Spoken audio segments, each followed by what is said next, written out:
Okay, here is part one of why I am no longer a pastor's wife. I got married at 20 years old. I know I only look 20. I'm 28 and I got married at 20. And at that time, what I now know, obviously being very young, is that my life was really broken. I was really broken from seeing my parents go through divorce. I was really broken, which was like a 6.5 year process. I think my mom told me when I was in the 6th grade that she and my dad were going to be divorcing, and they did not finally divorce until I was like 10th or 11th grade. So for all of those years, I was like, my parents are going to be together. They're not. My parents are together. They're not. Within that span of time, I also witnessed three very close family members pass away: my grandmother, my great grandmother, and my uncle, all within the span of 2.5 years. And I remember also leaving my childhood home, not getting to say goodbye to my childhood home, and a culmination of things. And so my mindset getting married so early was, I want a family. I want to create what I no longer have. And I would say that I also have the most amazing mom, in the sense that she is such a nurturing soul. She was a stay-at-home mom. And I was like, I want to be like her. And I remember after I graduated high school and making this, because it was only 2-3 years until I met, my former spouse. I graduated high school and I wanted to go to performing arts school. And there were a lot of things that prohibited that from happening. I think there was a lot of fear. And I also think that one of the biggest factors was the relationship that I had with my mom at that time. And I really, really allowed her influence in my life to deter me from going that direction to the school that I really, really wanted to go to. And I just was in a very, very shaky place in my relationship with God. I've known God my whole entire life. People will joke and say oh, I bet you were so fun before you were a Christian. I have never not identified as a Christian. I've always known Jesus. I got baptized at 7-8 years old. And I love him first and foremost. I love him. That's my Amen. dog. I would not be here without him. And I think the decision not to go to performing arts school left me very lost and confused. And the one thing that I started to realize that I loved a lot was ministry. And I had this mindset, deciding not to go to performing arts school, that if I was not going to go, I had this mindset oh, I'm going to then sing for God. I don't want to sing for the world. I want to sing for God. And so that then put me in this space in ministry where I was very fascinated with how the church worked. And always I went to a performing arts elementary school, literally kindergarten through 5th grade. So I've always had a natural desire for the platform.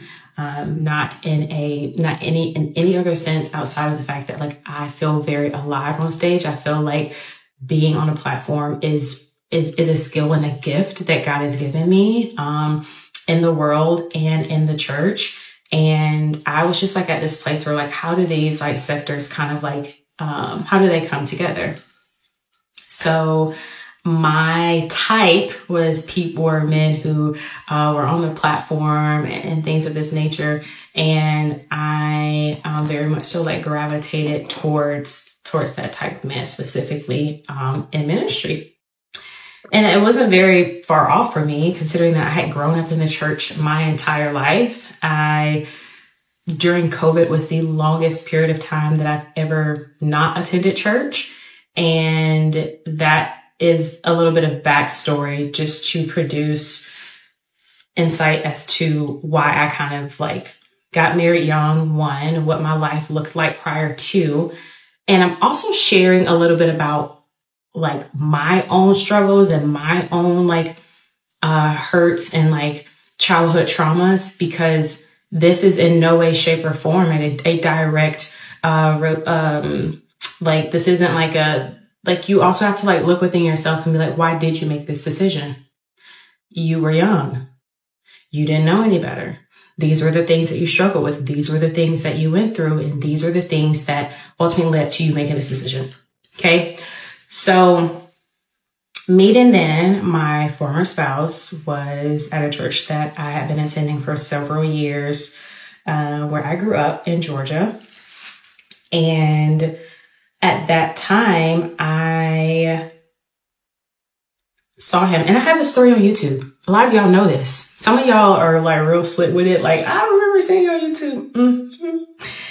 God, like crazy God story, how I met my husband. I will gladly put that video back up for y'all to look at. Gladly. He ain't in it. I will gladly put that video up. So I felt like I had met my spouse. I remember I was in the church on the stage, getting ready to do worship that night. During rehearsal, he comes in, and I had this like out of body experience that I can recall. And I'm like, that's my spouse. And this man ended up obviously moving to the church. I didn't know he was going to, I didn't know who he was. I literally had no idea who this man was. We become really close friends over the span of a year and a half. And we decide that he was on this 2-year commitment. He wasn't dating for 2 years. And then once his commitment was up, we had some conversation a couple months prior. He told me that he wanted to date me. I shared with him like, hey, I feel like God gave me this word about you. And we got married. Wow. The marriage in and of itself was never great. And you don't know what you don't know because you've never been married. But the thing that I felt I won't say the whole entire time, but I had this like underlying discomfort about the way that I wanted to feel. And, so this is like now 2018, and social media is just, just continuing to evolve. And I just have this like underlying like discontentment for my life. I just would see people interact with each other in these like very like romantic ways on socials or in person. And I'm like, that's not real. Like they're doing that for show. Like men don't really feel like that about their women. And I remember one of the first things that I was like, this is off, was we had been married for maybe 4 or 5 months, and I walk into the living room from behind the couch, and he jumped like I didn't live there. And I was just like, hey, I live here. Like, are you good? I'm like, are you okay? Because you've been like very, very, very quiet. And his response was like, yeah, I'm just watching TV. And I will never, ever forget that moment. It was that moment for me that maybe a lot of women talk about that they have being married, where you're like, this is not the same person. And that was probably 4 or 5 months in. Wow. From there, things just went downhill, and they went downhill fast.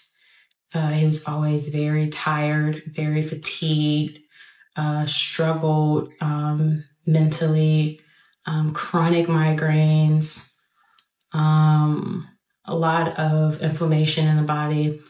And I just couldn't quite ever put my finger on like what was wrong with this man. Sounds like depression. And so we'll go into part 2. This is part 2 of why I am no longer a pastor's wife, why I'm no longer a wife, period. I will say that my mom was the one who was like, I don't know. I don't think I like the way that I don't hear him talk about you and your dreams and your ambitions and your goals enough. When I ask him what his plans are and what he sees when he sees himself with you, he often talks about himself. Okay. Which is an issue that I think is very forward with a lot of ministers and pastors. There is this song, I can't remember the name of it. It's like a song by this Christian rapper. And I can't remember the pastor that is featured on this song. Y'all probably know what I'm talking about. But in the song, he talks about like how man is not wired for the applause of man. He says that's not good for your soul. And that just plays on my mind, repeat all day long. And so I think the reoccurring, like the people like that can probably agree and testify with me in the comment section. The issue is man is not created and wired to receive the weight, the accolades, the applause, what that does for somebody who also does not have a healthy sense of self, has not done the work to handle that type of pressure and weight, i.e. insecurities, i.e., childhood traumas, whatever the case may be. I think that is one of the most like evident issues is being in the spotlight for years, all while dealing with the normal Monday pressures of life. You got bills, you gotta take care of your health, you gotta live right, and every single week you're sitting on a platform, whether it be in front of 3,000, 30,000, telling other people how they're supposed to live. That is hard. So is she pretty much saying that, like, I know she's like, I can tell she's trying her best to like be careful what she says. So I'm not saying this in like no malicious way or like, I'm just trying to understand what she's saying. Is she saying that like she feels though like men are not capable of being able to be famous and also keep up with their duties? Is that what she's saying? I feel like honestly, I'm having a hard time following her on this part here. I think she's kind of saying like he's trying to, tell his crowd how to live their life, but he's struggling with how to live his life. So it's like, how are you, you know what I mean? Like you can't tell. It's like, I get what you're saying. yeah. She said something about how she heard a song and it was saying like men are not capable of praise from other men. Like she's talking about women and men, right? She's saying like, it just feels like she's saying that we are not capable, don't have the capacity to try to be in front of the world at the same time of trying to handle like home duties. That's what I'm trying to understand. I'm just trying to understand what she's talking about. Do y'all understand what she mean by this? I'm really just trying to get some understanding, some wisdom about this situation because part of it, I kind of understand where she's coming from. If she's saying what I'm thinking she's saying is that like men are not used to like praise and not built for those things. And it's just like, okay, I can get it. Because I'm the type of person who like being to themselves. I don't really care for all the attention. And it helps me stay focused with everything else, like staying grounded to the earth. But I think that can, if she's saying what I think she's saying, I think that applies to women and men in a sense. I don't think it's just one way or the other. But I could be wrong. I don't know. I'm not into the neuroscience of how the brain operates as much. So, but I'm just curious on that. You got anything else you want to say? I just wanted to say, I think they kind of just rushed into this marriage. Like she said, she was freshly out of high school. I mean, yeah, some years into adulthood, but you got to take that time to really get to know who you are, especially like just, thinking about your trauma and just dissecting that. It's just a lot to take on top of trying to learn how now to be a wife and the wifely duties. And not only that, like, he's part of the church, so you have to be more involved with that as well. It just seems like she has a lot on her plate, plus his health issues as well. It's just a lot going on. And then the biggest red flag I see, just like the mom said, if you're talking about your future, it should include your wife. It should include your life partner. It shouldn't all be just based solely on yourself because it's no longer just about you anymore. Yeah. So she definitely jumped in this at a very young age. 20 years old is grown, I get it, but it's still young. It's still a baby to us, still a baby to me, so a lot of learning. And then you dating a pastor, so I know it has to I already know. So basically what you're saying, I feel the same way. It's like you taking on, it's already hard enough being married in general than being married young and then also trying to keep up with the prestige of, you know, first lady, stuff like that. Yeah, they're trying to fill these shoes before, you know, like she, I think when she was saying what we were talking about in the beginning, it's like, they're trying to fill these shoes, but it's like at that same time, you're trying to tell other people how to fill those shoes. So it's kind of like hypocritical in a way. You know, she knows what's happening behind doors, but he's leading a whole double life. Yeah. Yeah. God sees all things. That's the one thing people don't realize, is that God sees it all. Just because you cover it with a good favor doesn't mean God didn't see what you did behind scenes. You know, repentance is a big thing in this world, but don't think because you repent that you can keep constantly repeating. You know, we do have a very, you know, angry, jealous God at times, rightfully so, you know, righteously so. But yeah. But what do you guys think so far? I think this is going to be a good story time. I can already tell we about to get a lot of knowledge out of this. We talking about a pastor's wife, so I can already tell she's about to drop some gems on us. I'm about to grow up today a lot. Let's see. That's not a calling I want. And so with that, I'm taking a very, very balanced approach to this, because I also don't want people to think that I did. People like, oh, it's it takes a lot of heart, baby. I know.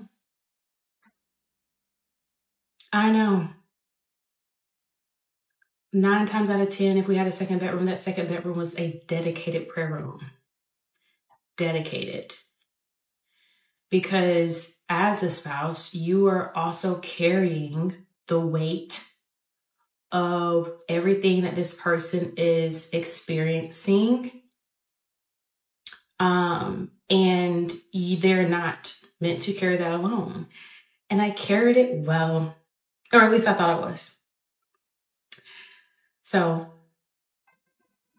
that's what I will say as it pertains to my heart and my understanding behind, like, I get the weight, I get the pressure. And I think the reason why so many, it's like, oh, like, what are these pastors doing? It's not like, what are they doing? It's more so like, what are they not doing? What is the work that they haven't done? What is the therapy they haven't done? What is the, what are the issues they have failed to refuse? Because if I can really like go into details, my heart aches for that man very often, because I'm like, you did not have the skills. Nobody equipped you to deal with your stuff. And then you got on a platform in front of people week after week after week and tried to tell them what to do and how to live their lives, when inside, like, you are a little boy. You still have wounds for how for how your parents treated you. And you carry that every single week. But the issue is not the problem. It's like, have you done the work to deal with it? And instead of dealing with it, the platform becomes a Band-Aid. Well, everybody else thinks I'm doing really good. And then you actually start convincing yourself that you're doing really good, and you're not. And that weight will probably make one a little bit crazy.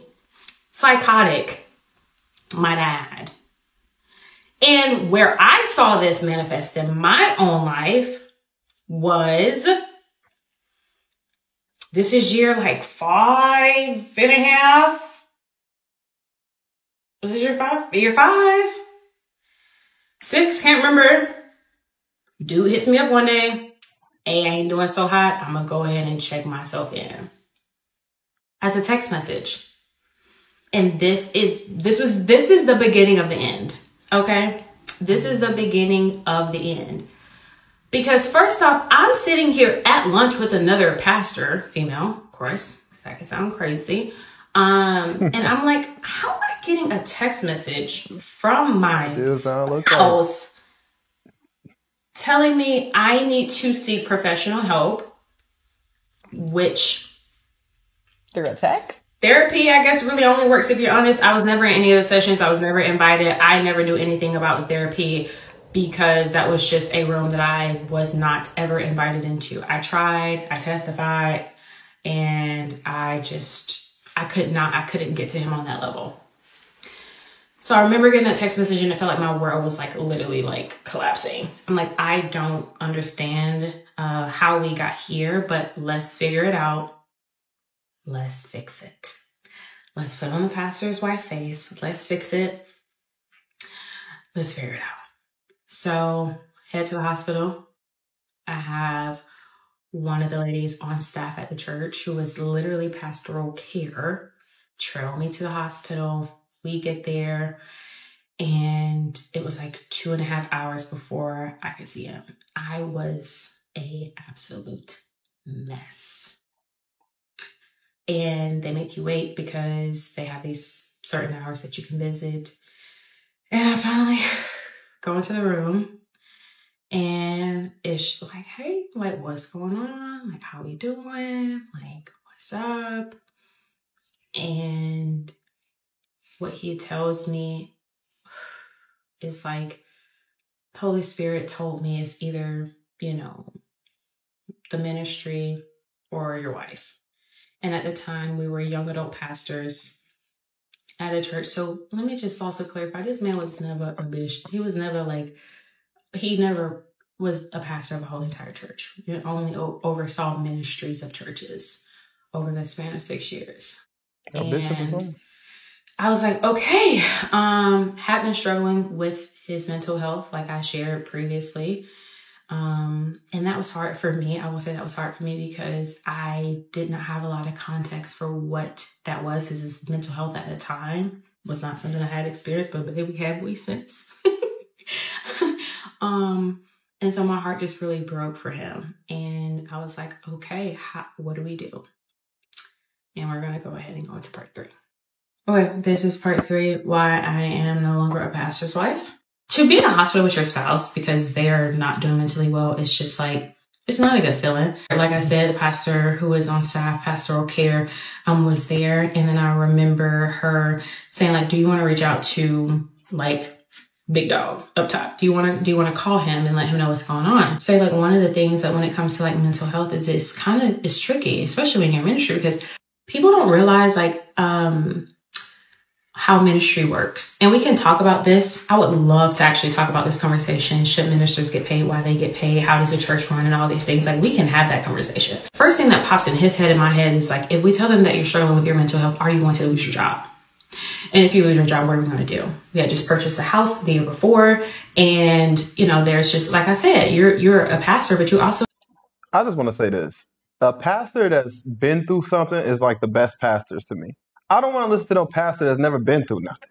So I'm not looking at this story as if you have mental trauma or anything, then you shouldn't be pastoring people. And if you're in a congregation and they're making you feel that way, then you shouldn't be in that congregation. You should feel, I feel like those people come with the most experience. Mm-hmm. How can you teach me about hurt and pain if you've never been through hurt and pain? So that, I just want to say that. Like, I don't want nobody to feel like, you know, I don't agree with how this church is treating this man too. And I understand that eventually he will become a villain in this story, I'm assuming, because she's no longer married to him.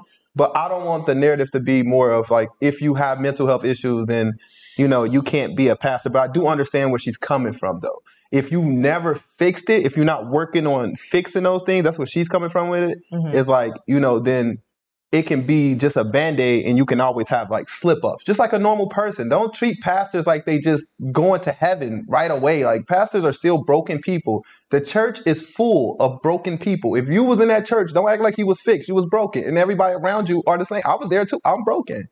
You know, I need help.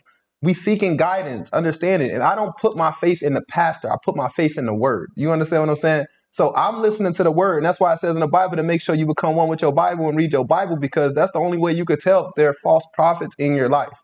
So I think a lot of people just get real tied to the pastor himself. They get to watching the pastor too much and they realize like, oh, he's human. So how can he be the man of God that's speaking to us? And I'm just thinking to myself, like, you know, that's not what it's about. I feel like he's the perfect person. You think about Paul in the Bible, about how he was doing what he did. Just read your Bible. You realize there's a lot of characters, personalities in the Bible that they were not perfect people. You know, they just repented and followed God. You know, they made up for what they've done. They didn't just say, forget it, I never done it, and just forget about it. They went to fix what their problems were. So I think that's really the message in this part right here. It's just, fix whatever problems you have internally. Doesn't mean that you have to step down from your job, but if it's causing you to, sway away from what God has for you, then yeah, then step down. It's okay, but you should never have to be fired. I'm trying to figure out why he said he had to choose either between the church or his wife. Like I said, just wow, and that's another thing. Like that's Like, how why would you have to choose? Sounds like a cult. That sounds like a cult of a church. You shouldn't have to choose between. You got to think about what the church originally started as. The church was like in your home, just me and you can have a church, just being here every Sunday, reading our Bible and bringing our kids in it. That's church. Church now is just more like you got to be in a building and you got to have all these people in it. But it's like the churches used to start out in the home, and it started with the man and the wife. So how can you make me choose between wife and church when that's like making me choose between my wife and this building? So it's like I'm not choosing no building over my wife. I can meet God in my home. I can bring God to my home. You only need 1-2 people to agree with you in these moments. So that's you, me, and as long as we see eye to eye on what we morally believe in, that's what church is to God. It's a community. It's a communion. I don't know what I'm trying to say, but I hope you understand what I'm trying to say. If it makes sense. I know I'm still young. I still got a lot to learn, but I've been through a lot and I've been seeking this for so long that I've counseled with pastors and stuff like that. So I know a little something. I know we be on messy time and all the time, but I know a little something. But let's get back into the story. I don't want to hold you up too much this chapter.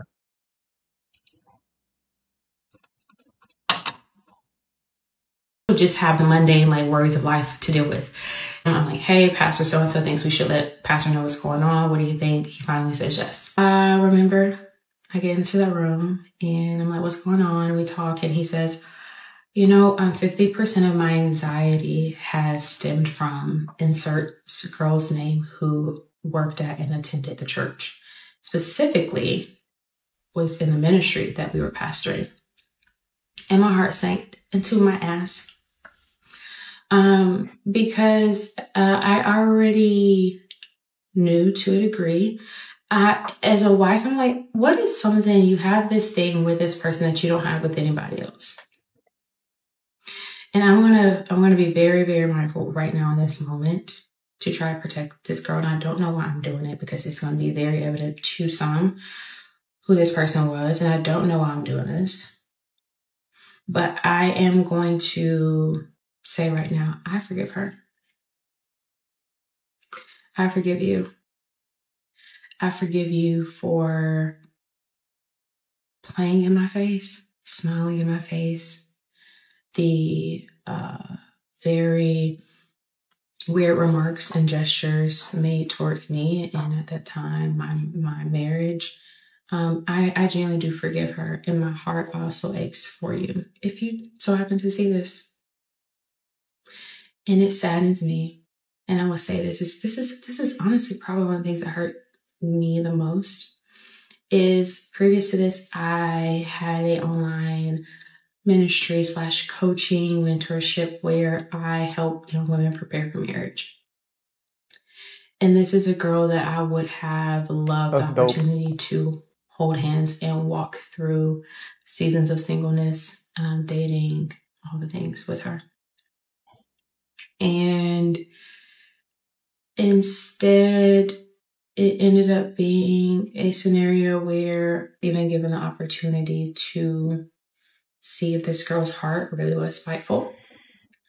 I assumed she was, and I am going to stand and believe that she was not necessarily spiteful, but just deceptive is what I would call her behavior. I won't call her deceptive, but I think the behavior was very deceptive, and it was very, just a nasty spirit.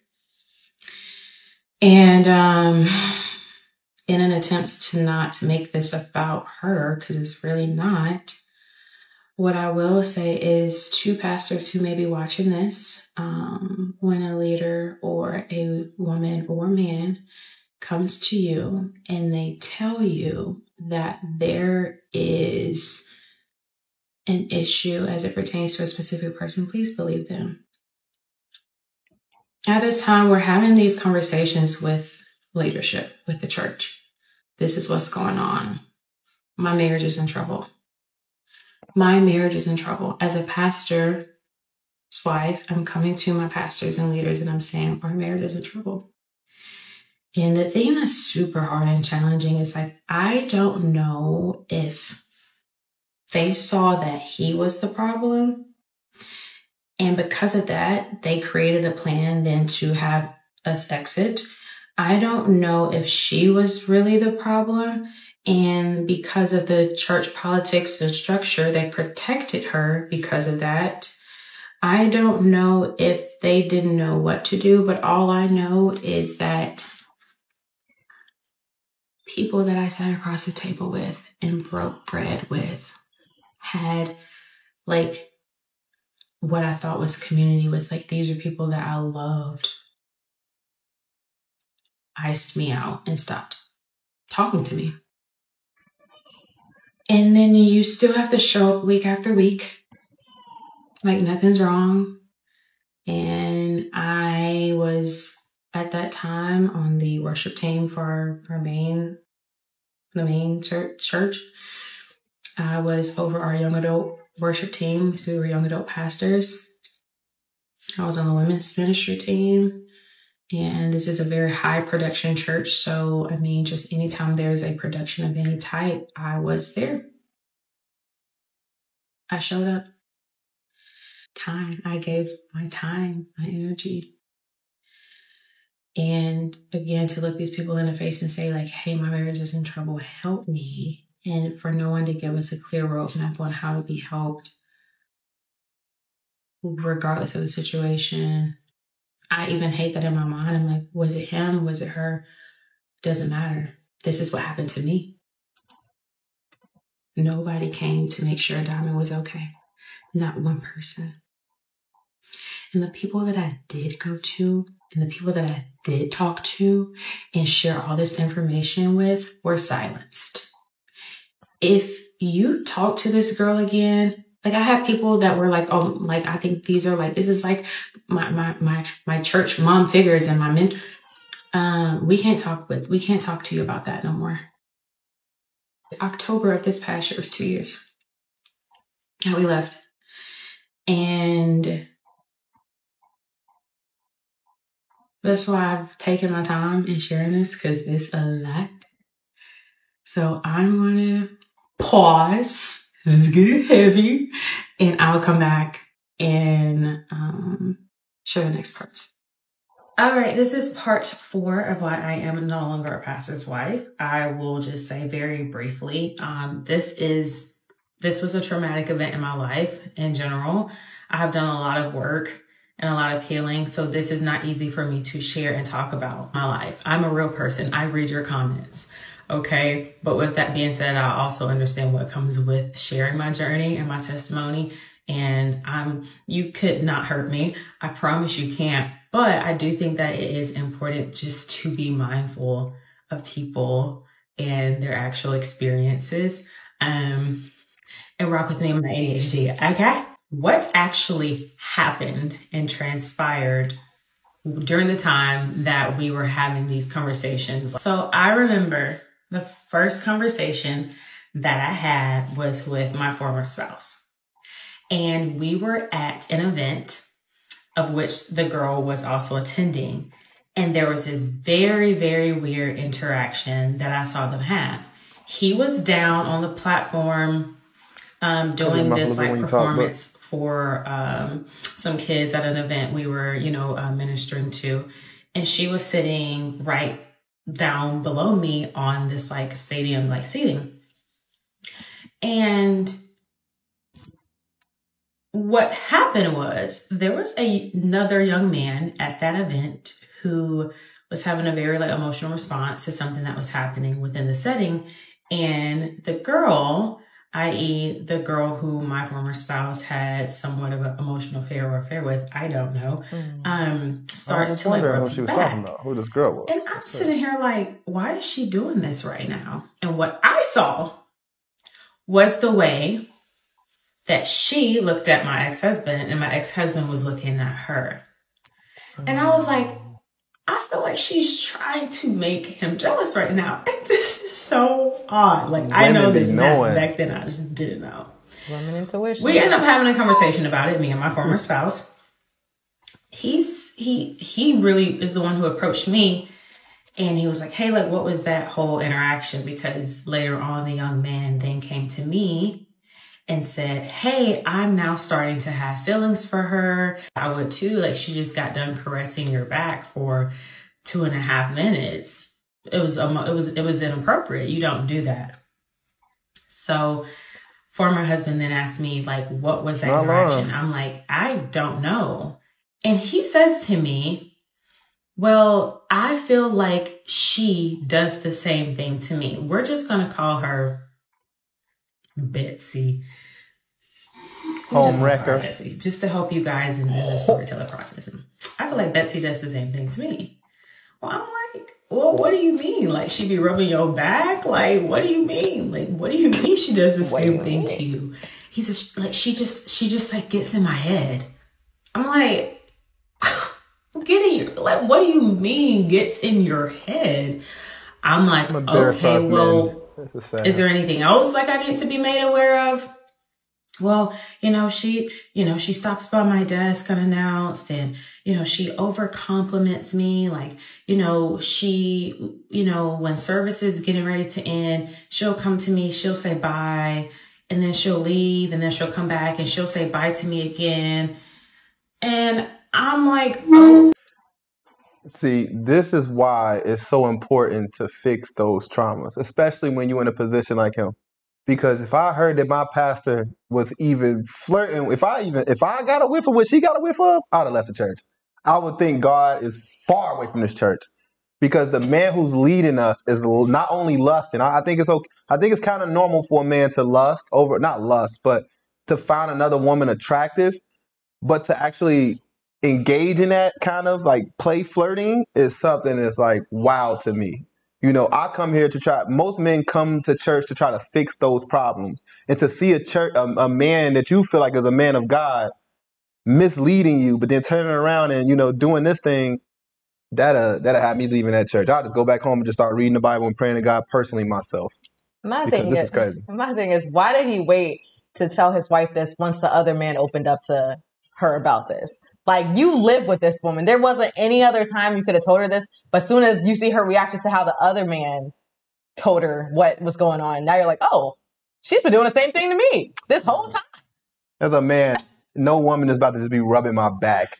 You're like, come on now, what are you touching me for? Like, I'm very uncomfortable. I don't like that. That's me personally. A married man you got to keep your distance. A married man at that? And his wife. Come on now, you letting men who not married be more loyal than this. This is crazy, bro. You a married man of God, and he's out here just, well, she's like that with you too. Sir, this is inappropriate no matter how it is. And if you think that's okay for her to be rubbing on your wife's back, then we need to have another conversation, sir. Because are you okay with that too? Seems like, doesn't make any sense. Because then they get on that stage and then preach loyalty and being committed to your woman and your wife and stuff like that. But then be behind the scenes just doing God knows what. I'm not saying the message is not good. The message can be good too. But don't forget, even the devil know the Bible. The devil know the Bible just like the best pastor in the world knows the Bible. Trust and believe. That's how he's able to get in, manipulate, and self-destruct these relationships. And that's all this is. Can it get fixed? It could have, yes. If he wanted that for himself, if he realized that within himself. You can't teach a man nothing. It's good to date a man that's a God-fearing man, but only if he's truly a God-fearing man. He's not truly a God-fearing man because he's not even fearing the thoughts of his actions. God never said you had to do it. You can be thinking it and be just as guilty as the man who did it. You know what I'm saying? So let me get out. Come on now. Talk to him. No. Okay. So I'm hearing what he's saying, but I'm really, really hearing what he's saying. You know what I'm saying. But I don't have the emotional depth and capacity at that time to actually like dissect and be like, nigga, you playing in my face. I don't have it. I don't have that in me at that time. We're in full blown summer ministry, camp, this, that, events here and there. My life is immersed. Okay. Not only that, you are struggling with your mental health so much so that you are very disengaged at home. I'm doing everything. I'm carrying the marriage on my back. I'm not worried about this girl. So, or at least I did not think I needed to be. Okay. So then what ends up happening is we leave the campgrounds. The next day, I'm like, I'm going to have a conversation with her direct upline. And this was someone that I loved, trusted, really felt like always had my back, all the things. I'm like, you know, this is going to be, you know, we'll just have a conversation. And so I go to her and I tell her the interaction. I'm like, hey, like as a young woman, like I've been a single young woman in ministry. And I think the way that she engaged with this other young man at the event was inappropriate. And I just want to make sure that like she's coached and stewarded appropriately. Okay. This woman looks at me and says, Adime, the Holy Spirit told me that you were going to come and talk to me about Betsy today. Do y'all hear that church word? pettiness. The tree. Funny. And I was like, oh, okay. And I heard her, but I also heard her because that, come on, like, what do you mean the Holy Spirit told you that I was going to come and talk to you today about this girl? Playing in my face. I simply said to her, be petty. I just want to make sure I don't need to keep my eyes on her. His eyes is going to be way more than eyes. I promise you that. A couple days later, right? We are now like, hey, okay, so this is what happened. It's all coming back to me. So I'm talking to old dude, former spouse. And I'm like, this situation seems to be like evolving and I'm very unhealthy for you. Like, what do we need to do? He starts having conversations with trusted friends, mentors. They're telling him this girl is a Jezebel, that they have seen and had experiences. These are his mentors telling him this, like, hey, we've seen and experienced similar things like within churches that we've been a part of. Like, she needs to go. Like, she needs to go. You basically need to tell your pastor it's you or it's her. This was the advice that he was given. So I think it's a little dramatic. I do. I'm not going to lie to you.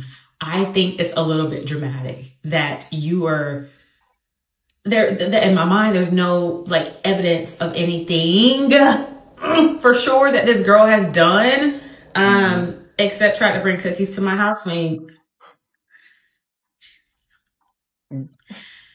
Diamond, don't be so naive. Don't be so naive. Y'all, please pray for me right now. I'm like, this girl hasn't like done anything quite, because I'm a pastor's wife. Like, I have the heart of like a pastor. I am like, how do we steward, like, how do we govern this girl accordingly? Not only is my pastor, like, we're her pastor. She's in the ministry that we're pastoring. So to just be like, she needs to go. I'm like, well, I don't even think that's going to work. And it didn't. Okay. So what this ends up happening is my former husband has a conversation with Betsy's direct upline, calls her up and is like, these are all the things she's doing. She needs to go. She's a Jezebel. And what I remember during this conversation was her direct upline was like, you know what? I've always thought about what I would have to do in this situation if it came down to you or her. Give me some time. I need to think about what I need to do with her. I got to figure out what to do with her. And that's part one. Okay, cool. So now we're having a conversation with pastors and, mentors. They're like, she needs to go. They're telling my former spouse, it's either you or it's her. And this is how you need to approach the situation. Or at least this is what I'm being told. Because y'all got to remember, I don't know.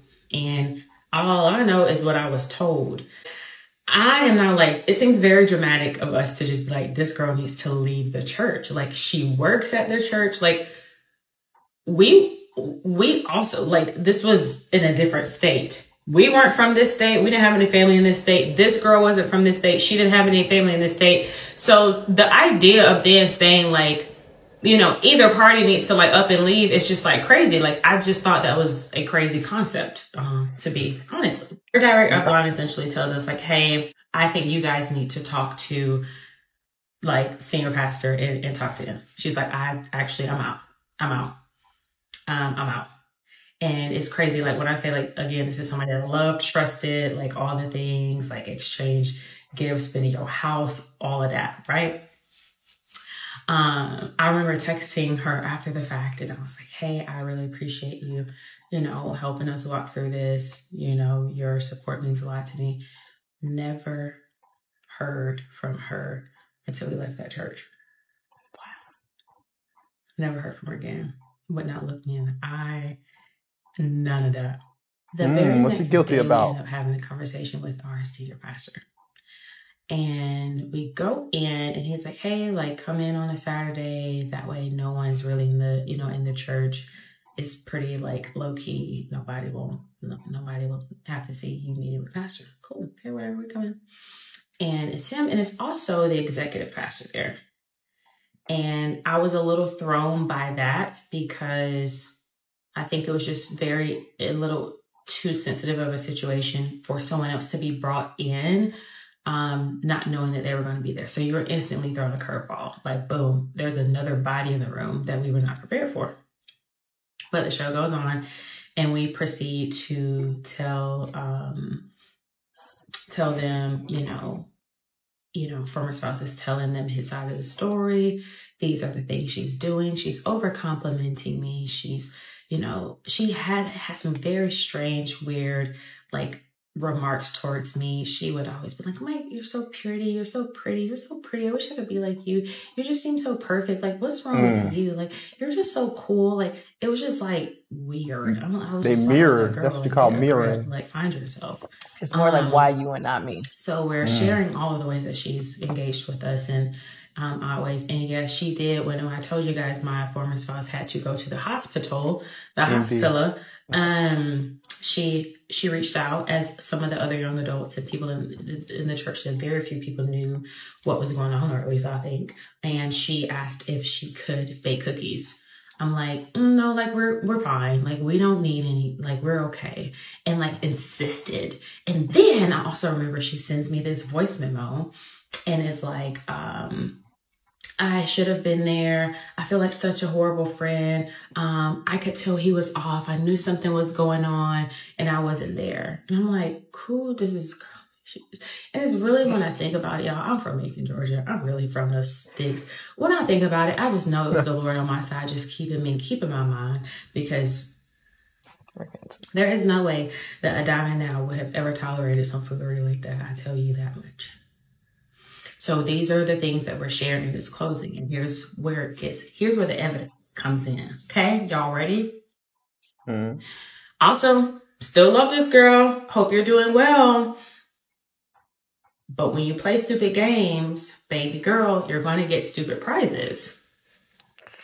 You're going to get stupid prizes, but the church is going to get a stupid prize at this point. Everybody's a winner, okay? Not spite. It's just the facts. Nobody came checking for me. I ain't coming to check for y'all. I hate to tell you, I hate to be like this. I'm just talking to my former spouse one day. And I'm like, I've just been a little bit uncomfortable with some of the things that she's done. And, you know, like the cookies, like that was a stretch.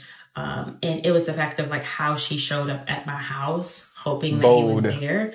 Because I was like, yeah, whatever. You can go ahead, like, fine. Like, bring the cookies, child. Like, whatever you're going to do. You know, like Jesus told Judas, do whatever you're going to do. Okay. So brings the cookies. But like, people were like dropping stuff at my house. This girl had turned her car off, had her keys in her hand and everything. I'm like, oh, you coming to hang out, baby. You come hang out with me. And did. And the thing. She knows she just I know it feels like I'm getting off track. But I was like, I'm gonna fill you out. I'm gonna fill you out. Go on, come here. He was gone. And I knew he was gonna be gone for a while, but I'm gonna fill you out. Go on, come on up in here. What you wanna talk about? Right. Your spirit is nasty. You're behaving weird. You're moving weird, okay? And I'm already on your case. And instead of just assuming and like, I need to fill you out. And that's exactly what I did with her when she tried to bring them little cookies over there to my house. The little cookies. So now we're going back to the piece of evidence, getting ready to go into this meeting. And I'm talking to my former spouse and I'm telling him, because the whole cookie situation was a bit much. We're in a text thread. we're in a text thread. This girl is like, oh, like, do you like marshmallows in your cookies? When I saw the text, I was like, I know this is not happening. I'll be damn. I know. I'm too nice. Oh, I'm too nice. Girl is in the text thread, me and my former spouse, and you're asking this man if he wants marshmallows in his cookies. Are you crazy? So I say to him, hey, yeah, some of this has been a bit egregious, and I don't like it. And also, I remember, this is the conversation I'm saying to him, she also said something to me about wanting to, like, what she could do, like, could she write a letter? And I said, because something like that, like writing a letter, would be highly inappropriate. This man looks at me like I dropped his ice cream cone upside down and every sprinkle on it literally dispersed across the room. He's like, oh, it would be? Yeah. Moment of silence. Nigga, in what world did you think it would be appropriate for a girl who works at the church and is a part of the ministry that we're pastoring to write you a letter? In what world? Why you need a letter? In what world would you think it's okay? Sentimental value. He gonna save it. Frame it. Frame it. Probably hanging up in his house right now. I gotta pause. Come back for part 6. This bring a tears by. This is funny. This is why I'm no longer a pastor's wife. Part 6. At this time, I am now reading the letter a young woman has wrote my former spouse that has been in his possession for all of 2.5 weeks. It's just in your backpack, nigga. It's 2 loose leaf sheets of paper. 2. So she writes. It's in a card. And there's 2 pieces of paper. It's tri-folded. One says prayer. Y'all know how us women is. Be real. My heart is getting... Women are real. Women... She's so, even get it. So real to this, though. We're very... We pay attention to detail. Y'all remember how y'all felt writing them little letters in elementary school and whatnot? I guess that's how she felt. One says prayer. One says letter. And the first one starts out by saying... Hey, inserts former spouse's name. I hope this isn't weird. Yeah. Girl, what? What do you mean I hope this isn't weird? It's weird. What was in the letter was, all of this encouragement and like, you remember the dream I told you I had about the throne room and the this and the that? It wasn't anything like fantasy, okay? But the fact remains is this girl took it upon her free time to write, probably on the church's time, to write 2 full pages of love letters to my former spouse. And I'm like, how you've had this how long? How did you get this? What was the interaction? Like, please explain the situation to me. So letter, let's talk to pastor. We go in there, executive pastor's there, senior pastor's there. I'm like, okay, this is not fun. Anxiety is bad. And we are telling him, again, all the things that she's doing, blah, blah, blah. And here's this letter. And I come in there like, based upon my analysis, this girl has been behaving very deceptively.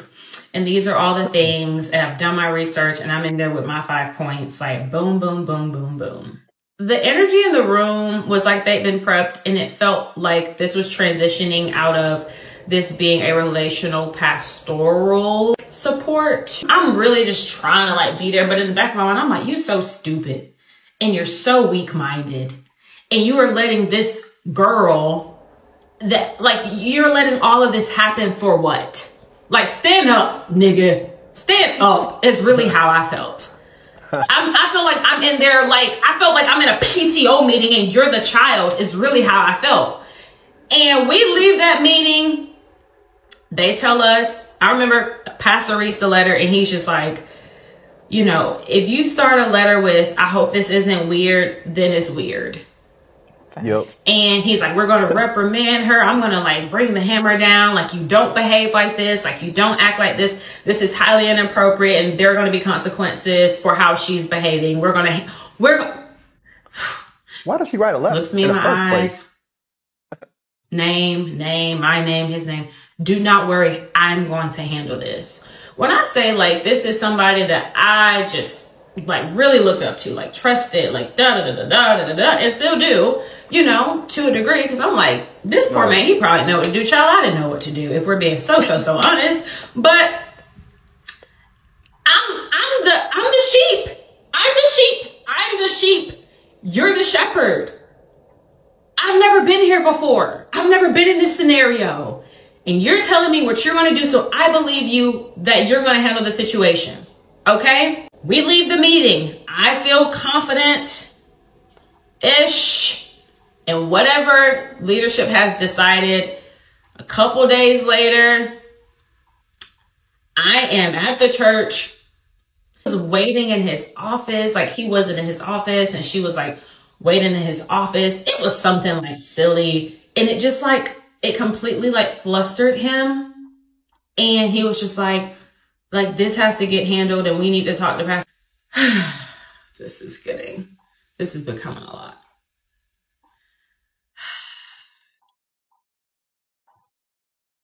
We got 10 parts, Messy Family. Does not feel like my home.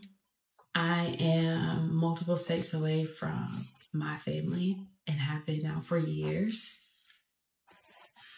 And every single day that I wake up, I am trying to figure out what version of a person am I going to get? Am I going to get a happy version? Am I going to get a disassociated version? Am I going to get a depressed version? The following week, this executive pastor, initiates a meeting with my former spouse. So he tells me, hey, Pastor so-and-so is going to take me to lunch. I'm like, okay, cool. Am I invited? Remember, I looked at these people and I was like, my marriage is in trouble and they said it's going to help me. So am I invited? Do I get to be a part of it? And I asked him, and he was like, no, just me. Like, I know, but this is not good. So I'm like, okay, cool. Call me when the meeting's over and let me know how it goes. He calls me after the fact. He says, hey, they have decided that she's no longer going to be allowed to come to our young adult services. And she is not going to be able to go on the missions trip here coming up in the next month. And I'm like, that's it? Here I am again, like I'm on your side. Like even though I think you are a complete goofball, Jamal. You're a disaster at this point, but I'm rocking with you.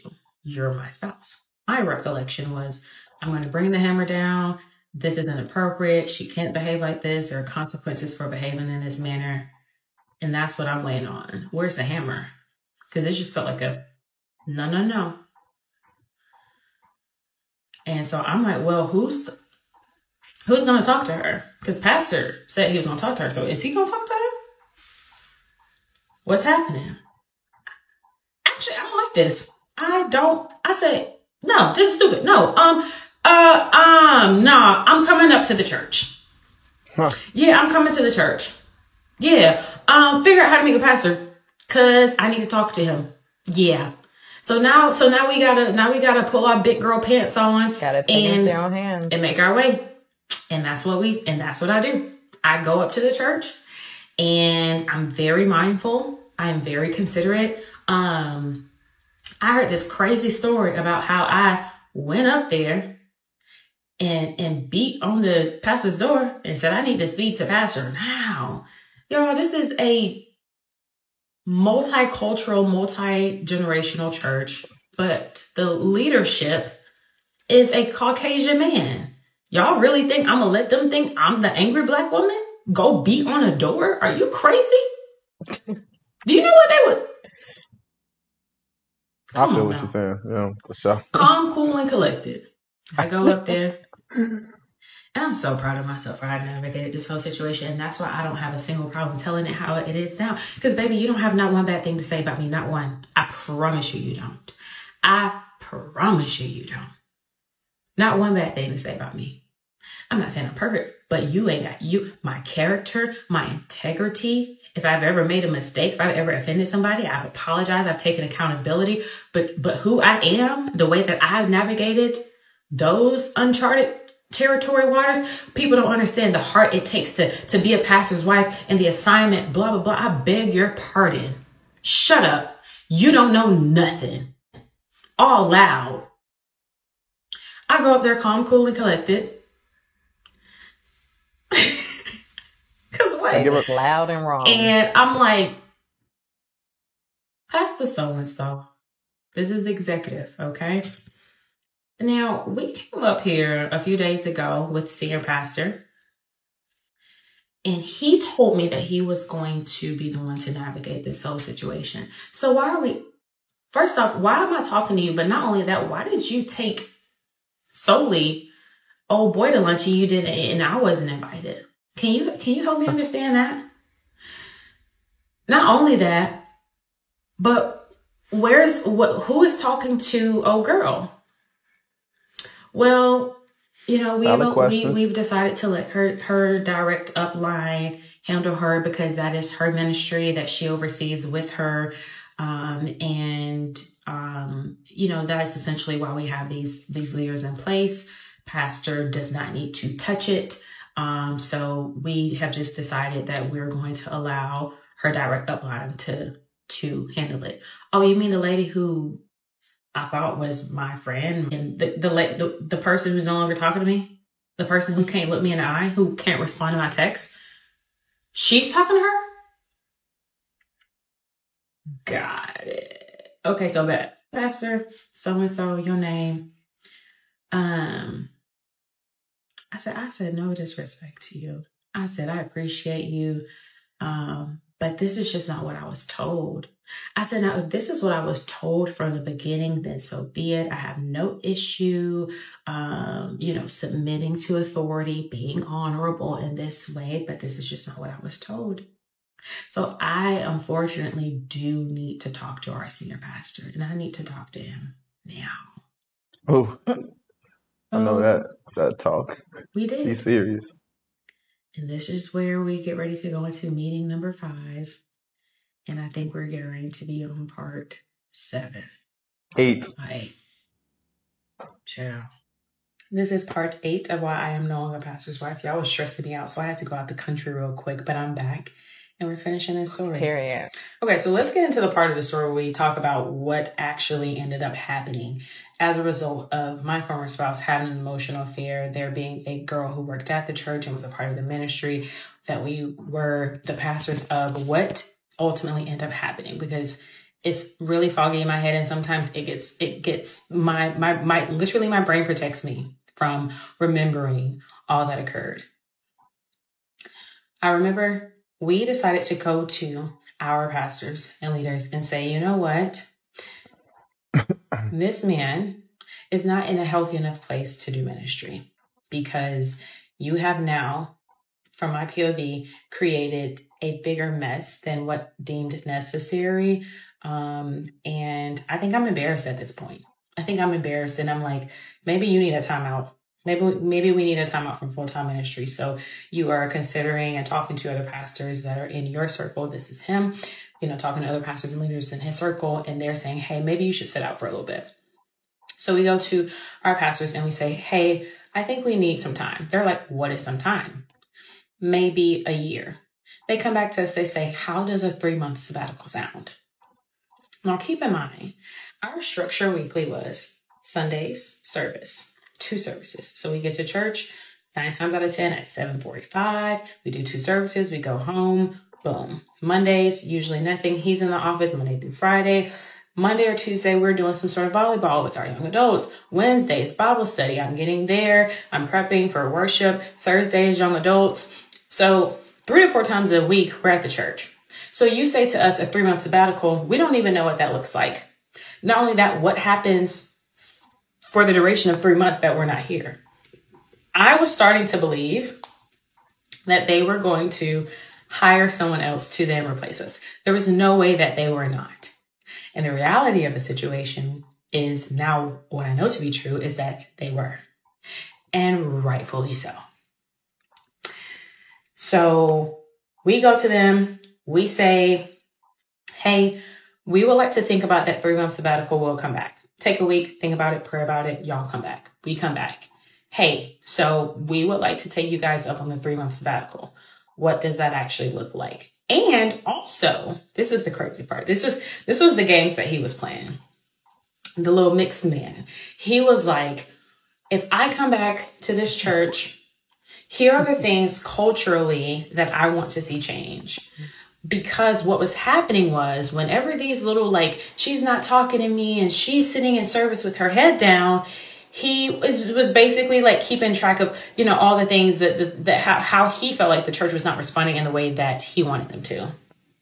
So it's just like, you guys sent me you told me to cease and desist. You guys told me to stop escalating the situation. When a diamond reached out to this pastor who, is supposed to be her friend, no one's responding. And like, it becomes this game where it's like, you're such a narcissist now that you have literally played a part in played the part in your downfall, flip the script, then flip the script on like the church to make it seem like it's their fault. But then like in my mind, I'm like, it could also be their fault because like, I don't know what they know and they could be trying to protect you and you could just be trying to protect yourself. And like, it's all a mess.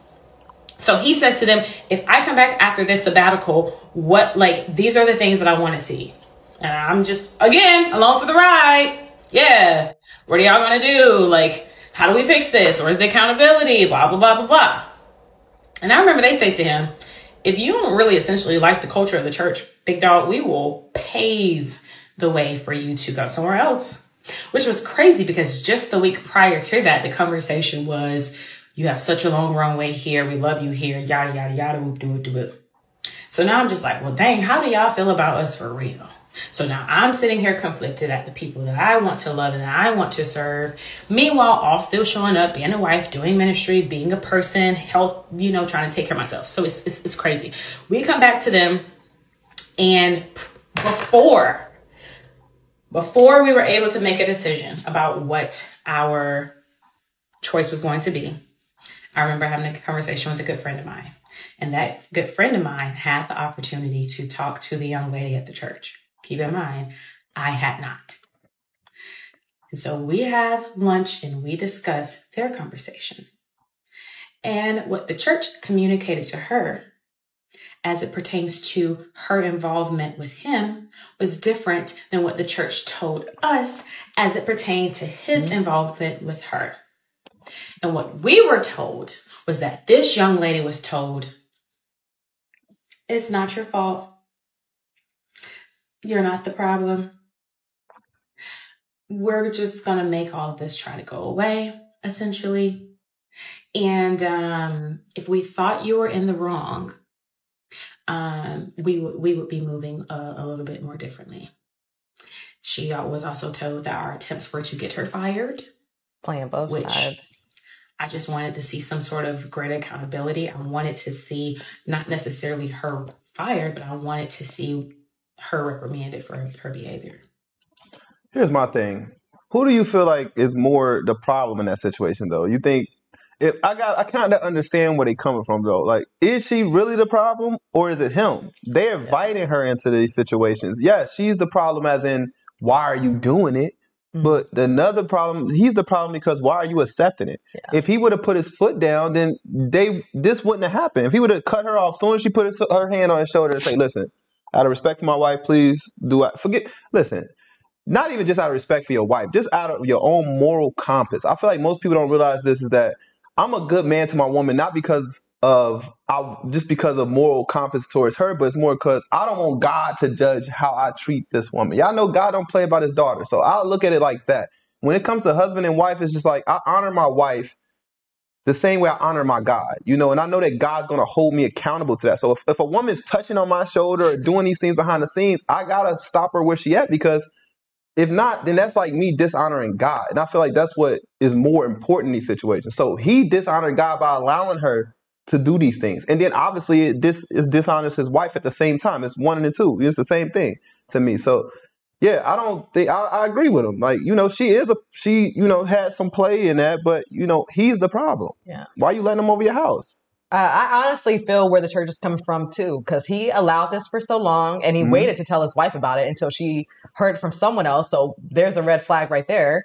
You're not going to do something if, he's not being receptive of it. And then also all the higher ups, I'm pretty sure they knew what was going on as well. And that's why they had that meeting without the wife being there, because they are seeing what's happening behind closed doors, what's going on here. And I'm pretty sure the woman told him all the other people what was going on as well. Like, no, it's not just me. He has a part in this too. Yeah, but I think she should definitely be fired from her duties, because as a you work in the church, so it's like being an administrator at a job. You're taking advantage of your administrative duties. You can be a distraction to just more men that come here.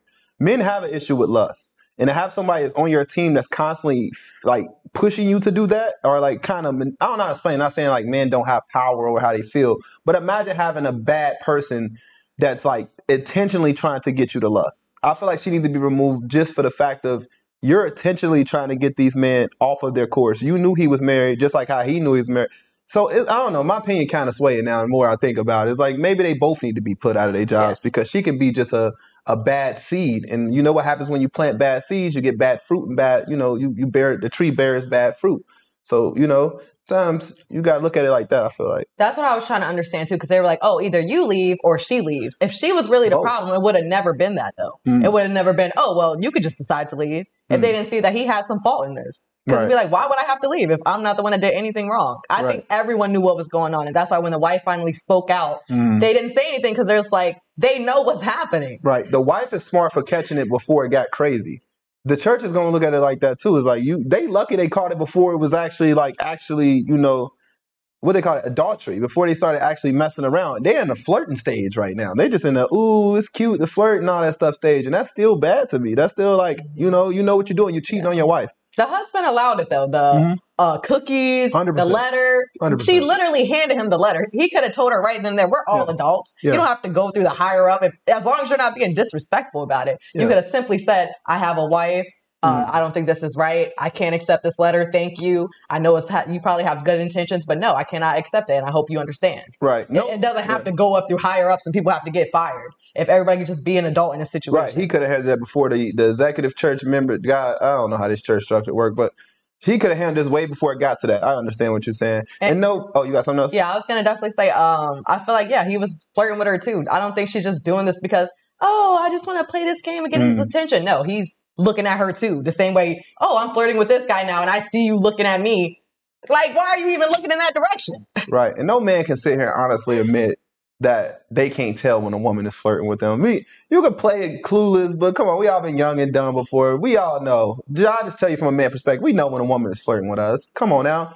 Like women are not that easy in general. Men are the more easier vibe. So if a woman's all in your face, being all extra catering, you know that she's flirting with you, it's obvious. Maybe it's harder for women because it's always that balance of men always in your face, always doing that. And sometimes it's genuine, sometimes it's not. But for men, it's like we don't get that attention all the time. So when attention comes, that's how we know. So I think he knew. Yeah, I think the mistress or, the woman in the situation, she knew that they had some problems in their relationship. The wife even admitted, it was some distance. He got this stuff going on and the only one, unfortunately, people find something else to fill that void. Right. And she saw an open door. It was probably cracked, not closed. And she just walked through it and he allowed that. Most men would do that when a woman is holding them accountable to something. They tend to, most men, I don't know if I can say most men, but a lot of men will definitely break down. Instead of like accepting the fact that my woman wants better for me, they'll just find somebody else. Somebody else will walk in that door and accept them for who they are. And they'll just feed into that, instead of looking at it like this person has no care in the world for me. She don't care that I have all these addictions. She just like, I'll take you as you are. And that's honestly the problem. You should have looked at it like my wife want more instead of looking at her as more being combative. When I was a younger man, I could see a woman who just wanted more from me as being combative because I'm not used to having a motherly figure or somebody telling me as a woman, really genuinely caring about me. So I just looked at it as a nagger. I think that's something men say a lot, you nagging. But in reality, it's not that you nagging. It's only nagging because you know what you're doing is messed up and you don't want to hear somebody else that you may consider less significant than you at the time tell you how to, be a man. You feel like you gotta already know how to be a man, and you want your woman to feel as though that you are a man. So when a woman challenging a man on being a man, they deflect, and then instead of just handling the situation, like she said, he just put a bandage over it, and that's why he ended up in a situation where he's lusting over another woman because she's allowing him, she's accepting him for who he is. But and a lot of the things that she did, the other woman did, were pretty innocent. Like she said, the other people were coming by the house, bringing food. I think it just bothered her more because this woman is writing her husband's letters about how, he's so passionate about what he's doing. And the wife is seeing it like, oh, no, you're a hypocrite. But this woman is seeing this guy in the limelight and like, I'm catering to this man now. And maybe, not to talk bad on the wife, but it's like, the other girl is doing more than what the wife is doing in that type of way. Like, oh, this woman's making you dessert. She's writing you love letters. She's telling you how special you are. She's upset that she wasn't there for you at the hospital. When the wife is like, not even like, it's just. I get what you're saying. I don't want to talk dirt on the wife, but you're not talking dirt on her. It's just like you just pointing out a POV of what it looks like when somebody's doing something. It didn't bother her that other people were bringing food by. It would just bother her because it was this woman that's giving your man attention. Yeah, and it's the touching and the flirtiness. It just came off as flirtiness. She's never felt this way about no other woman around her man besides her. So I think she's right for how she feels. It wasn't misstep, even though I don't know if they got to the point of cheating, but she definitely called it before. She was even comfortable enough to ask about the cookies in a group message with the wife and the husband. Yeah, because it looks more, it's almost like playing in your face, like she said. It's like you want to make it seem as though you're not being sneaky. So how can you call me being sneaky and cheating, trying to cheat with your man when you're in the text thread with me? The whole time they both playing the same game together, So it's like they both doing this. It's a trick. They just trying to trick the woman. I know how men think. They just trying to trick the woman. Oh, ask my wife and see if she approves. Yeah. Just like trying to get your wife. Yeah. Y'all get what I'm saying. Come on, we got an older audience on this story time page, so I know you guys at least understand what I'm talking about a little bit. Or maybe y'all can feed it and give us some better advice. Allow her to do all this thing, so she's probably like, oh, I'm not doing no wrong. Your husband said it was cool. Yeah. So she could completely be delusional, acting like I get how it's like gaslighting. Trust me, we all been there. It's gaslighting. But I know what this storyteller talking about. We feel what she's talking about. We understand. We all been through it before. So yeah. But let's get into the story time, y'all. We almost out of here. It's almost we got 2 more parts left. So let's just knock these 2 out. So when I learned that we had been lied to and gaslit and all the things, I then go to my sorry former spouse and I say, yeah, we're done here.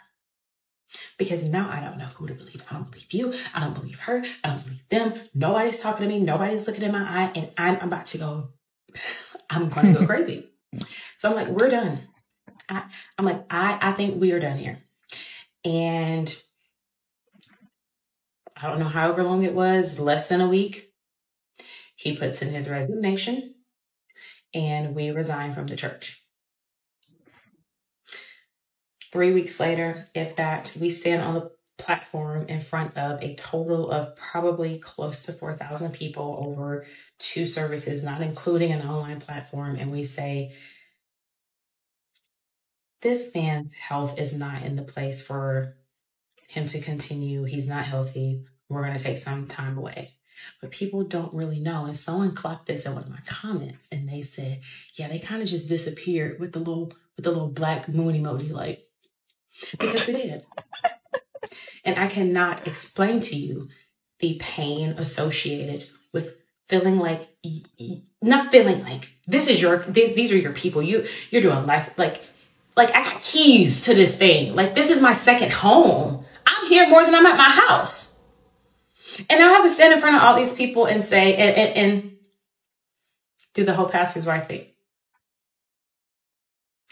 I never want to experience that feeling again. The way I literally wanted to, it was the most horrible feeling to essentially stand up in front of people and lie. Is really all it was. Mm. And I mean, I still could not count how many people then, well, what's going on? Where are you guys going? Are you saying, we're telling people like because we don't know. We don't know what the next move is. We don't, like, he has got to find another job. We're going to have to sell our home and move. And are we, what does all of this look like? The worst time of my life. It's so crazy because we end up leaving and we end up moving a few months later, not a few months later, shoot. This was in October, end of October. Within a month and a half, we moved.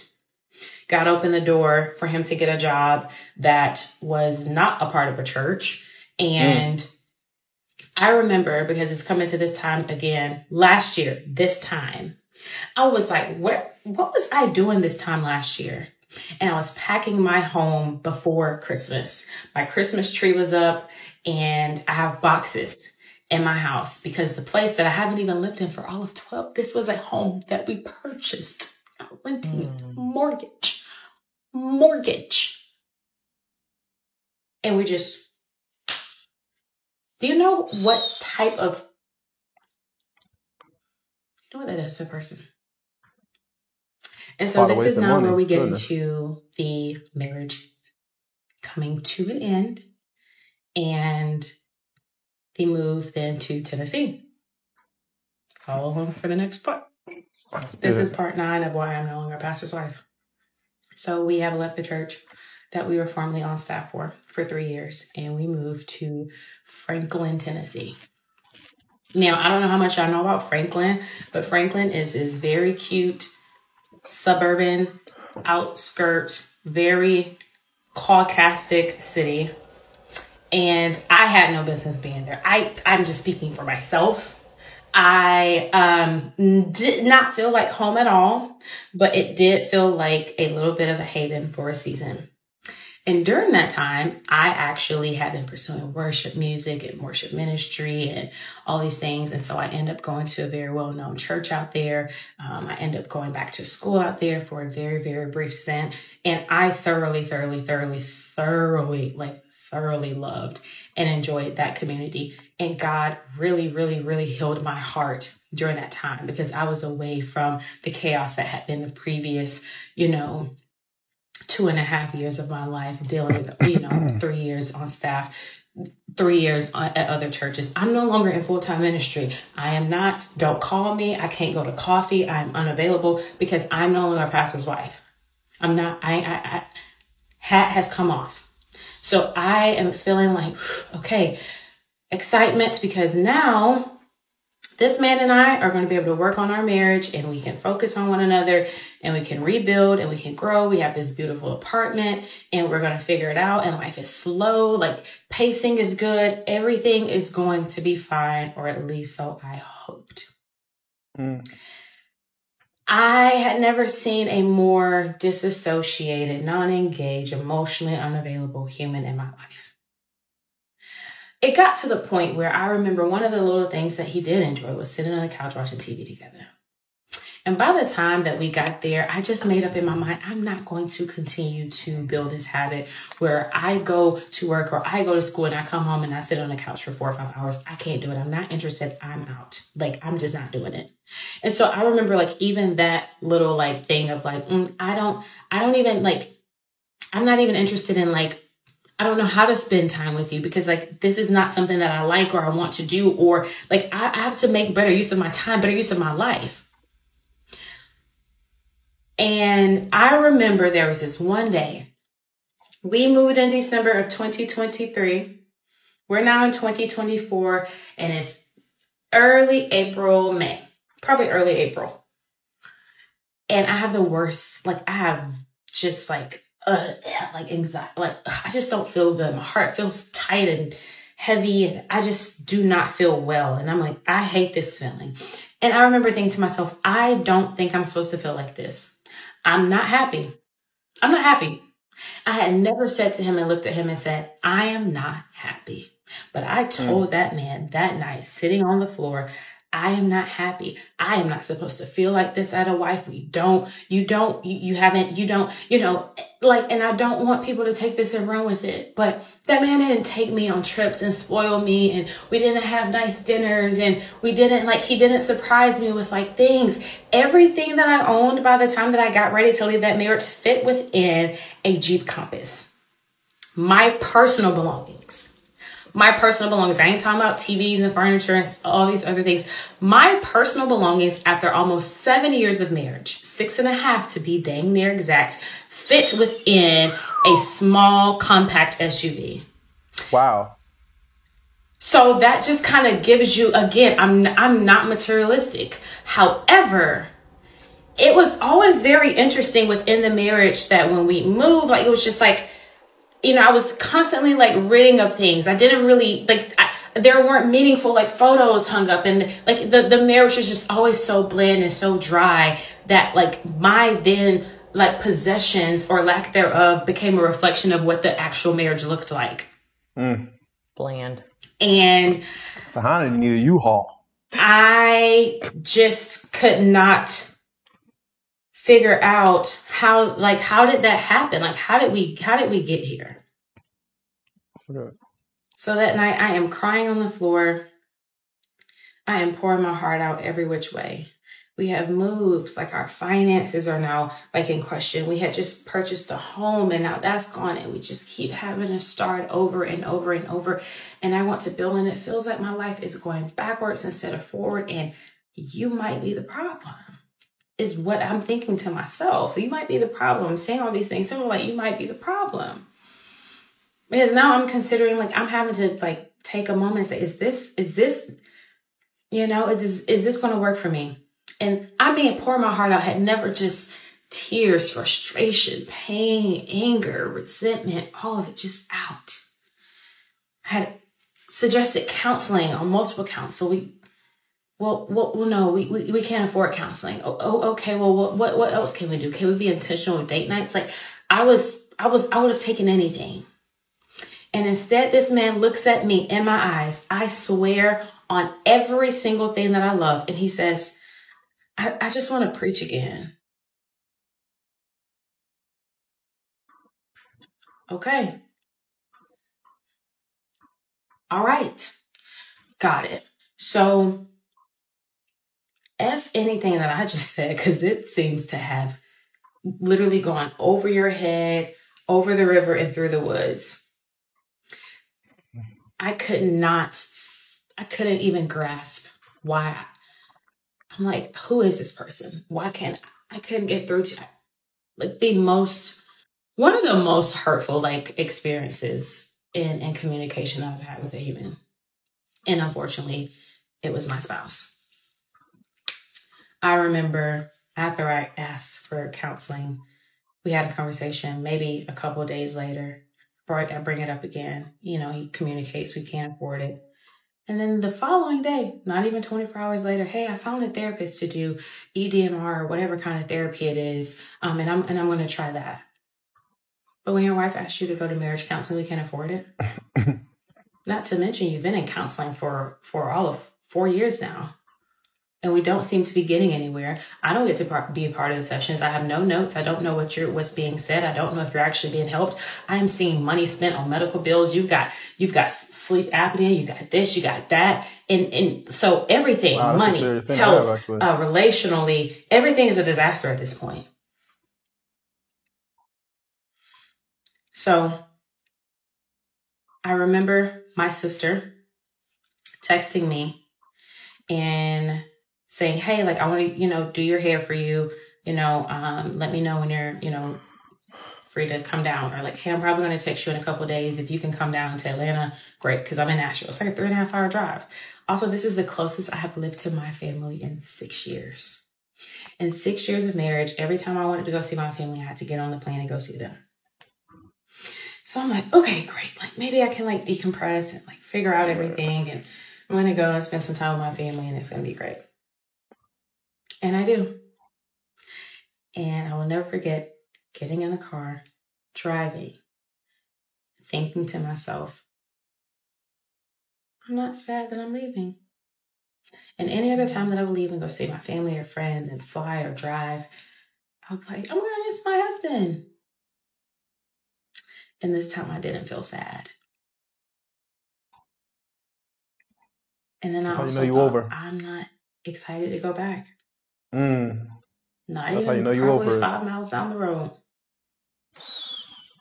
So I get home and I'm having, conversations with my family. And, the most enlightening was a conversation between my sister and I. And we're discussing, things like, in her relationship and like relationship with friends. And I'm like, Daz, I don't think I'm supposed to feel like this. I shouldn't be having these type issues at this stage. Something's off. Something's very, very off. And I think that there's more that I don't know than what I do know. And I don't know what to do. So now I'll start game planning, like what conversations need to be had. And for the first time, I'm like, my marriage might come to an end. For the first time, I'm thinking to myself, I may have to be the person to say, I don't know if this is going to work. Never, ever, ever on any account had I ever thought it, that I would be the one to say, I don't think this is going to work. So go ahead and follow for the next part. I am going to try to make only one more video, but I don't know how long the series is going to be.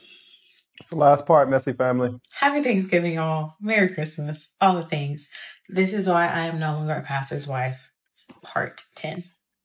This is the last and final part of this series, and I want to say thank you guys for coming along this journey. And I know that it has been quite the ride. Lots of videos, lots in the comments, and we love it. We're going to go ahead and wrap this up with the decision to then divorce my former spouse.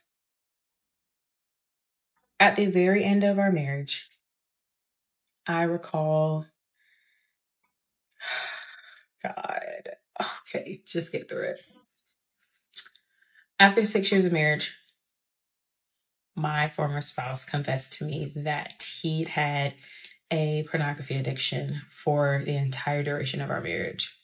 And without trying to embarrass this individual or shame him in any way, shape, or form, I know that this is something that a lot of men and women struggle with.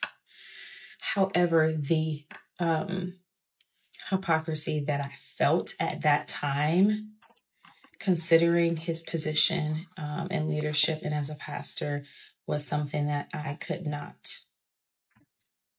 sort through it.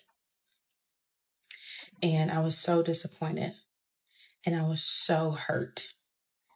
This fact alone explained to me so much of the reason why this man was not available to me emotionally, physically, spiritually. Someone asked me in the comments, did y'all pray together? How? I remember asking, can you cover me? Can you pray for me? Like, let's pray together. Let's have these intentional moments. And we couldn't.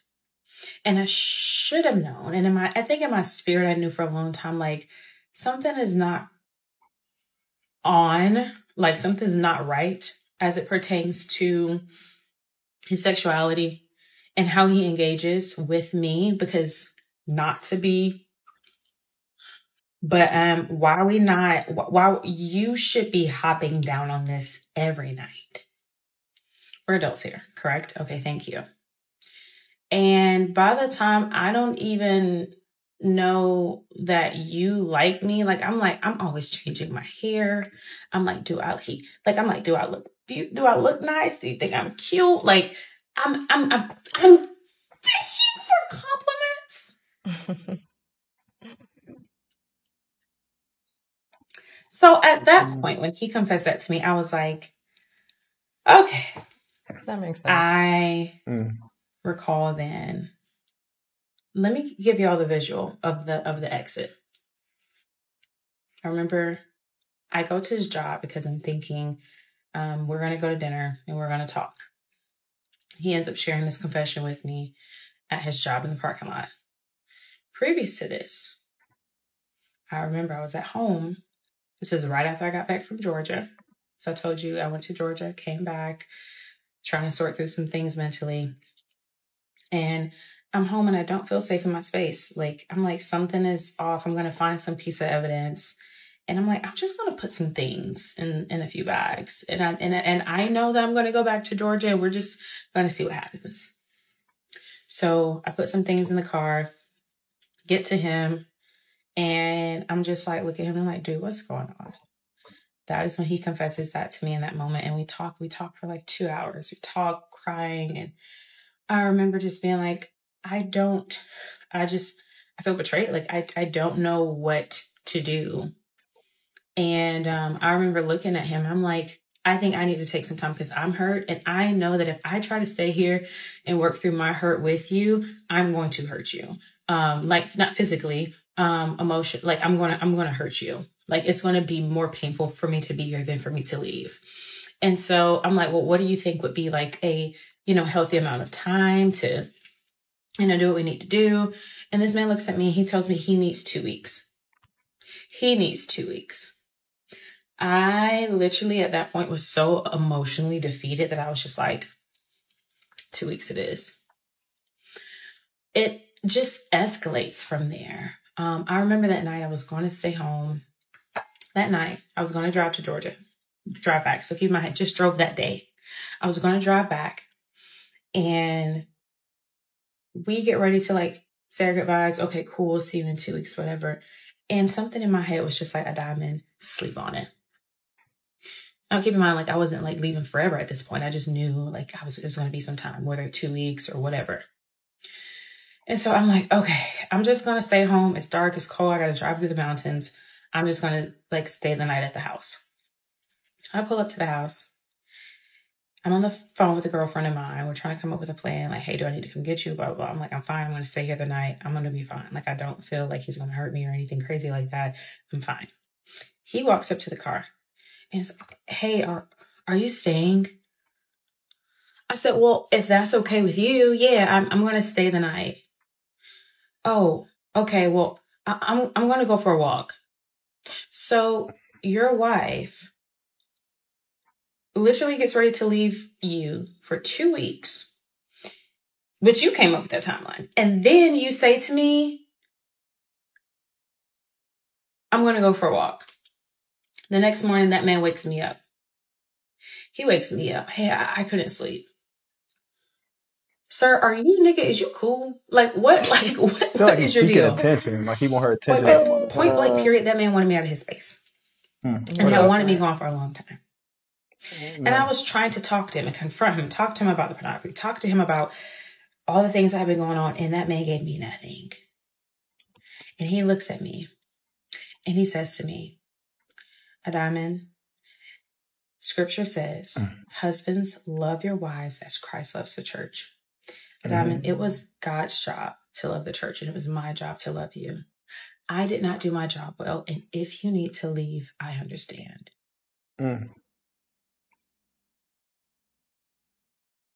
So I put my little backpack on. I said, lace up your boots. Put on your backpack. It's time to...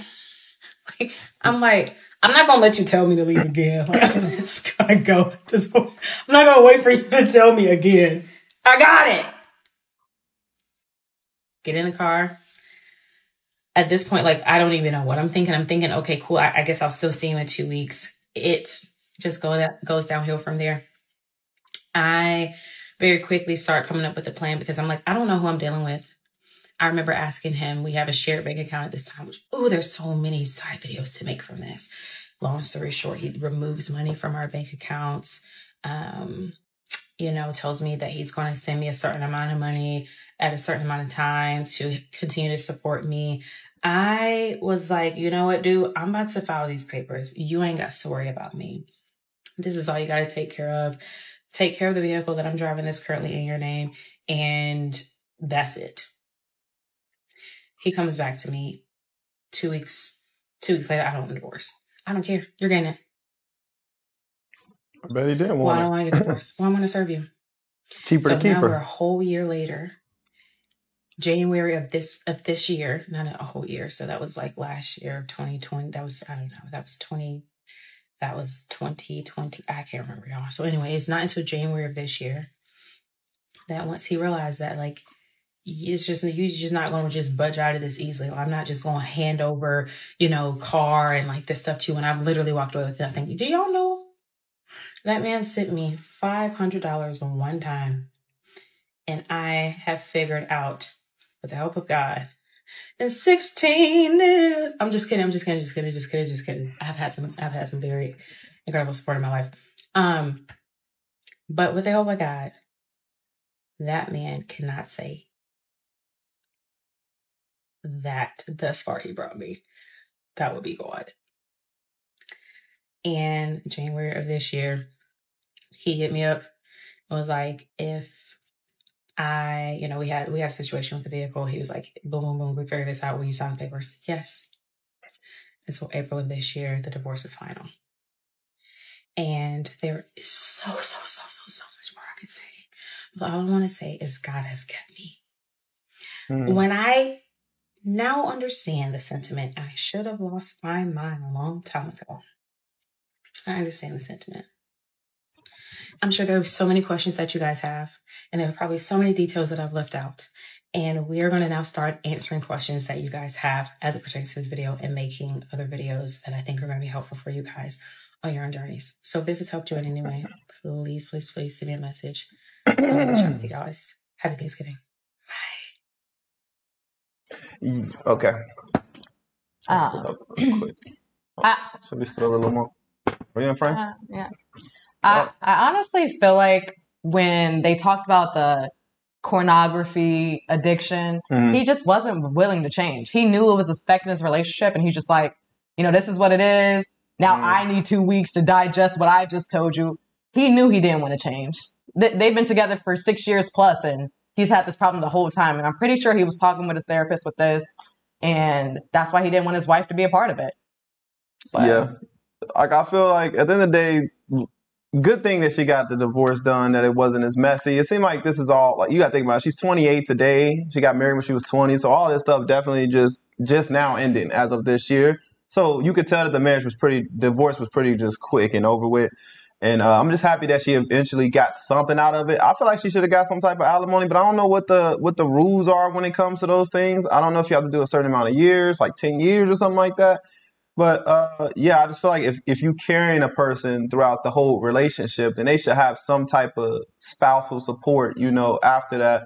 But I know that's always the biggest debate in history when it comes to divorce, what women get to leave with, what men get to leave with. But if I was married to someone, or, if I was married in this situation, I would definitely look out for my spouse in this situation. If I could, if it's within my means to do so, especially if you've carried this person for years, so that's just how I think about it. I had something else I wanted to say, but I completely forgot just listening to the end of her story time. Cause I was like, she had mentioned something about how, he was trying to guilt trip her at the end of feeling like bad for him. I feel like he was just trying to guilt trip her, like saying like, hey, I've done you wrong. If you want to leave, you can leave. I feel like that was more of a depressive state that he was in, more like, oh, I'm sad and I feel bad, and and she just was like deuces, and it just made him mad, like, oh, she didn't fall for the. No, that was his get out of jail free card. It sounded like their marriage was over a long time ago. She already said they weren't physical, they weren't going on dates. Whenever she tried to fix it, go to counseling, he just wasn't even entertaining the idea. When he talks about his future, he doesn't see her in it. It just seems like he was just doing the day by day. And now that he's not in the church anymore and they're not there consistently throughout the week, now it's like we have no choice but to focus on our marriage because we're spending all this time together. Right. And now I'm realizing this is not what I want to do. This is what you don't want to do. So let's just call it quits. And she said, cool. I just want the car. Don't even worry about nothing else. I'm just as over it as you are. Yeah, that's how you know you're over it, when you don't want nothing out of it. You just that divorce only went so fast because she didn't want anything. So yeah, you're right. If she wanted anything, that divorce probably would have lasted a lot longer. But that just shows you how like God was moving in her life at that time. Mm-hmm. Like she don't need these materialistic things. She had enough faith in God to know that, I can rebuild it. That's why I say I would just help out. I would give whatever. I'm a fair person, you know this, but if me and you worked hard for something like how me and her built this channel, I would never just take everything. I would definitely make sure we both set up in a way that we can move forward. That's why we help each other, not just building this one channel, but also helping her build her own channels as well. So that way you helping me, I'm helping you. It's always mutual at the end. So if anything, worst case, I always think worst case scenario. I know that's a bad thing to think, but she hate when I do stuff like this, but I always think worst case scenario, like what if something happened to me, or what if, things don't go out as planned? I want to make sure that we set up, not just for her because but because we have children as well. You got to think about those things when you leaving people as well. So, but that's just our take on that. I think that's what made it so easier for them too. She already said she didn't already have material things with this man, but not only that, you didn't have kids. So it's as easy as saying, with nothing. That's crazy. I'm pretty sure she had more than a compact car full of stuff. She just didn't want it. Yeah. You know, she like none of it hold value. Yeah, if you're gonna keep going back and forth with me about it, then what I'm gonna sit here and you right, you bought it, you right. This was all a gift, but whatever. Just give me the stuff I bought at this point. And he already went back on his word. He the one who said, I'm gonna give you some money, and then give her only $500. Why would I keep fighting with you on something you agreed to do? Just thank God that you didn't have any children with this man at the end of the day, because you could just turn your back and move on with your life and start a new family and a new life with a different man or a different, whatever you choose. But, you can start over again, So, but that's all I got on this. You got anything else you want to say? I wish nothing but the best for her. For sure. And we will have her name linked in the description box below so you guys can follow her for more updates. Messy Family, thank you guys for tuning in. This is one of the 2 videos that we're going to be posting today. Hopefully this one should drop first, but yeah, sometimes, we got to deal with YouTube and their policies. So we always got to wait, and it's a process. Technical difficulties all the time with YouTube. But at the end of the day, we appreciate you guys for watching this story. If you guys are interested, obviously follow her for more. But that's all we have. We will see you in the next story time, Messy Family. Peace.